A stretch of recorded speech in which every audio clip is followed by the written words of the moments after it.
Sa detalye ng ating mga balita, posibleng maging super typhoon ang paparating na bagyo na may international name na Pungwong. Bago pa man maglandfall sa Luzon. Ayon sa Pag-asa, tutumbakin ang tropical storm Pungwong na tatawagin sa pangalang Uwan kapag pumasok na ng Philippine Area of Responsibility ang ilan sa mga lalawigan ng Luzon. Inaasahang papasok ang bagyo sa PAR mamayang gabi o sa Sabado na umaga na nasa typhoon category na.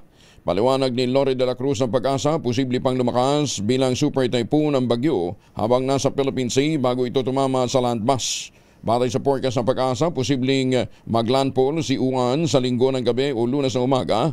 Hahagupitin ito ang Central o Northern Luzon. Huling namata ng Pag-asa ang tropical storm Pungwong sa labas ng PAR, 1,570 km hilagan-silangan ng Mindanao. Taglay nito ang lakas na hanging abot ng 85 km bawat oras malapit sa gitna at pagbugsong umabot naman ng 105 km bawat oras. Kumikilos ito ng pahilagang kanluran sa bilis na 20 km bawat oras. Samantala, ang Typhoon Kalmege na dating Typhoon Tino ay nakalabas na ng monitoring domain ng Pag-asa at ngayon ay papalapit na ng Vietnam. Kasama na natin si Alzar Aurelio mula sa Pag-asa. Alzar, kumusta ka na? Hello, magandang umaga po sa inyo at ganun din po sa lahat ng taga-subaybay. Asahan po natin, dito muna sa lagay na panahon sa bansa, ang amihan ay naapektuhan itong hanggang sa extreme northern Luzon, kaya sa Batanes at Cagayan ay makakaranas ng maulap na kalangitan na may mga pag-ulan, kadalasan may hinang pag-ulan. Sa lalabing bahagi ng bansa, lalo sa mga kababayan po natin na sanatan ng bagyo, maganda at maliwalas ang panahon, bahagyang maulap hanggang sa maulap ang kalangitan, maliban sa mga isolated na pag-ulan o yung biglaang buhos na ulan sa bandang hapon o sa gabi. At yung bagyong nasa labas ng ating Philippine Area of Responsibility na may international name Pungwong ay nasa layong 1,000 o more than 1,500 kilometers silangan ng Mindanao. Wala pang epekto ito sa ating bansa dahil napakalayo nito. Ang lakas ng hangin ng bagyong ito ay nasa 95 kilometers per hour. Ang pagkilos ay inaasahan na sa direksyong northwest o unary west o pakanluran papalapit sa bansa sa bilis na 10 kilometers per hour. Ang bagyong ito ay kapag hindi magbabago ang galaw nito, inaasahan na bukas ay inaasahan na sa loob na ito ng PAR at tatawaging Uwan. At yung pa rin ang ating nakikitang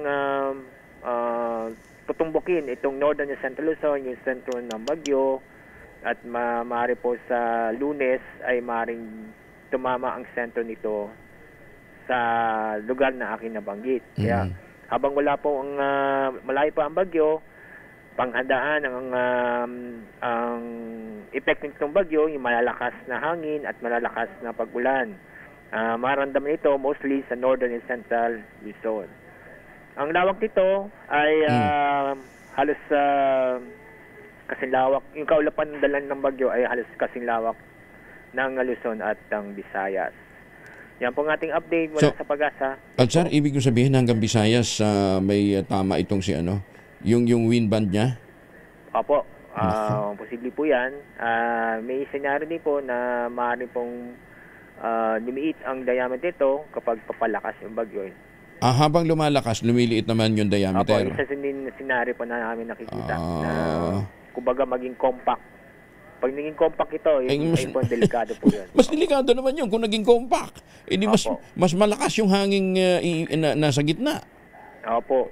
Pero ganun pa man, ay napakalakas ang epekto nito ng bagyo na posibleng umabot na super typhoon bago maglandfall. Super typhoon, ibig sabihin nasa signal number 4 tayo ang may tatas o pwede umangat pa ng 5? 5. Pag naging super typhoon, malakataas na signal ay number 5. Number 5. Ay, susme. Anong speed nito ngayon, Alzar? Ang ngayon po ay 10 kilometers per hour. Naku, bumagal pa. Hindi lalong nag-ipon ng lakas. Opo, mag-iipon lakas sa dagat po. Oo, bumagal. Sana po ay bumagal pa siya dahil pag hindi siya halos umaalis sa kanyang kinalalagyan, ay naubos siya ng source, so maaaring humina. At yun din yung mga isa sa mga sinasalang-alang na Oo. na Ang bagay na humaya. pag bumagal pa, ibang senaryo naman yon. Pag bumagal pa siya, baka mabawasan ang source niya. Opo. Pag nagtagal siya sa lugar, siyempre nauubos yung source of energy. Oo. Ihina ang bagyo. Tapos, maaari pong maabutan ng amihan, lalo siyang hihina. Ay, So, salamat. yun po yung mga... May senaryo palang ganun. May senaryo palang ganun. Posible siyang humina. Anong speed yung hina na pinag-uusapan natin, Alzar? Kapag natil sa 10 kilometers per hour, opo. O kaya Less than? stationary, opo. Mag-stationary siya. Oo. Yun yung mga, sa data kung pag-uusapan, meron pa yung data sumusuporta doon, ay wala. Dahil talagang, yung pinapakita ng data natin, talagang papasok ito sa PAR. Pero at least sana mahina-hina, ano ha? Sana po humina, humina at siya. sana po hindi po umabot ng support typhoon dahil nabas na tayo na apektuhan ng bagyo, hindi lang bagyo, lindol, yun po. Oo nga sige. Alzar, dagdagan yung vitamin C nyo ha. Pahinga din dahil kailangan kayo ng bansa sa mga pagkakataong ito ha. Kailangan kayo ng bayan ha. Ingat Alzar ha, maraming salamat. Pahinga din pagka may time ha. Opo. Si Alzar Aurelio mula po sa Pag-asa. So,